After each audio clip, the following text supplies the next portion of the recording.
السلام عليكم.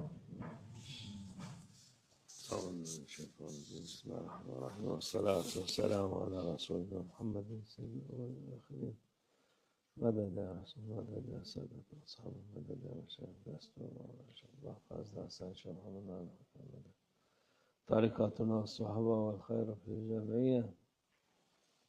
بسم الله الرحمن الرحيم. فاطلع فرعون في سواء الجحيم قال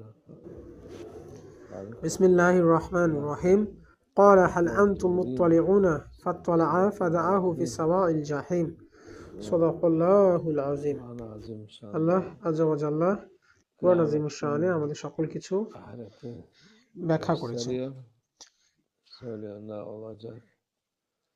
আল্লাহ আযজা ওয়া জাল্লার দৃষ্টিতে সময় এবং স্থান এটি একটি সৃষ্টি। সুতরাং আল্লাহর জন্য কোনো সময় বা কোনো স্থান বলে কিছু নেই। তিনি আমাদের সকল কিছু দেখিয়েছেন, কি ঘটেছে এবং আগামীতে কি ঘটবে এবং ইত্যাদি সকল কিছু। এবং আখিরাতের জীবনে যারা জান্নাতবাসী হবেন তারা তাদের জাহান্নামবাসীদের দেখবেন এবং দেখে তাদের যা পরিণতি হবে এটি তারা জানতে পারবেন। তখন সেই জান্নাতবাসী তার দুনিয়ার বন্ধুকে বলবে যে আপনি আমাকে আপনার মতো জাহান্নামবাসী করতে চেয়েছিলেন।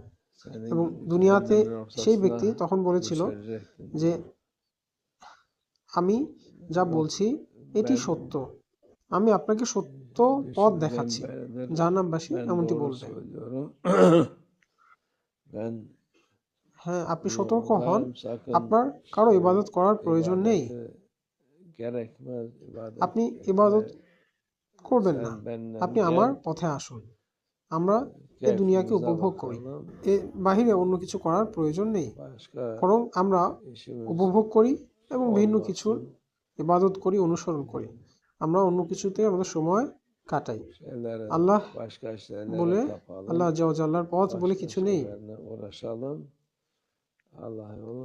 এই বর্তমান সময়েও ঠিক এমনটি জাহান্নামবাসীরা বলে থাকে এবং পূর্ববর্তী সময়তেও জাহান্নামবাসীগণ এভাবেই তাদের বন্ধুদের বলেছিল।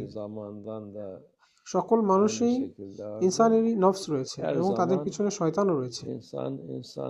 তো এখনকার নাসল তারা মনে করে যে তারাই সবচেয়ে বেশি বুদ্ধিমান, কিন্তু এবং তারা এটাও মনে করে যে তাদের পূর্বপুরুষগণ তারা সকলেই বোকা ছিলেন, কিন্তু তারা ইসলামের খেদমত করেছেন, তারা ইসলামের পথ অনুসরণ করেছেন।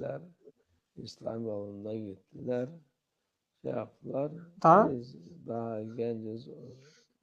আর এখন জেনারেশন বলে যে আমরা শিক্ষিত, আমরা অনেক কিছু বুঝতে পারি, কিন্তু তারা শিক্ষিত হলেও তাদের সকল কিছু বোঝার ক্ষমতা নেই। যখন তারা স্কুল, ইউনিভার্সিটিতে বা হাই স্কুলে বন্ধুত্ব করে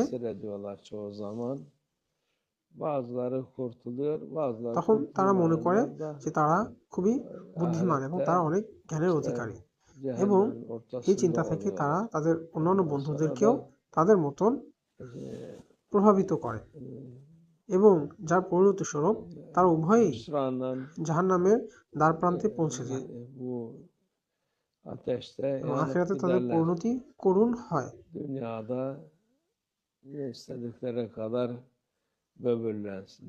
ফলে তারা অসহায়ের মতো সেই জাহান্নামের আগুনে জ্বলতে থাকবে। তারা এই দুনিয়ার জীবনে অহংকার করুক এবং এই দুনিয়াকে তারা তাদের নিজেদের মতো করে উপভোগ করতে থাকুক যতটুকু তারা চায়। এই দুনিয়ার জীবন বিদ্যুতের চমকের মতো ক্ষণিকেই কেটে যাবে, আর যে চিরস্থায়ী রইবে তা হচ্ছে তাদের জন্য জাহান্নামের আগুন। সুতরাং সব ইনসানকে সতর্ক হওয়া উচিত। আল্লাহ আযজা ওয়া জাল্লা ইনসানকে সৃষ্টি করেছেন আদম আলাইহিস সালাম থেকে শুরু করে আজ অবধি পর্যন্ত, এবং এই সময়বর্তী সকল কিছু যেভাবে তিনি সৃষ্টি করেছেন এমনটি রয়েছে। সুতরাং আপনি একটি বড় গাড়িতে চড়েন অথবা একটি ছোট গাড়িতে চড়েন, অথবা আপনি হেঁটে চান, অথবা আপনি কিছুই না করেন, মানুষের গুণাবলী, তার স্বভাব এবং তার গুণ একই রয়েছে এবং এটি পরিবর্তন হয়নি। সুতরাং আমাদের আল্লাহ আযজা ওয়া জাল্লার পথ থেকে বিচ্যুত হওয়া উচিত নয়, যেন আমরা আখিরাতে আফসোস করা থেকে এবং নিজেদের সুরক্ষা থেকে বঞ্চিত না করি এবং আমাদের ভালো মানুষদের অনুসরণ করা উচিত এবং তাদের সঙ্গে অবস্থান করা উচিত এবং তারা যেটি বলে সেটি সত্য, আর অন্য যারা যা বলছে তা আমাদেরকে সত্য পথ থেকে দূরে সরিয়ে নেয় এবং সে সকল কিছুই আমাদের জন্য ফায়দা নিয়ে আসে না, বরং এটি আমাদের জন্য ক্ষতি নিয়ে আসে। আল্লাহ আযজা ওয়া জাল্লা আমাদেরকে হেফাজত করুন খারাপ বন্ধুদের থেকে।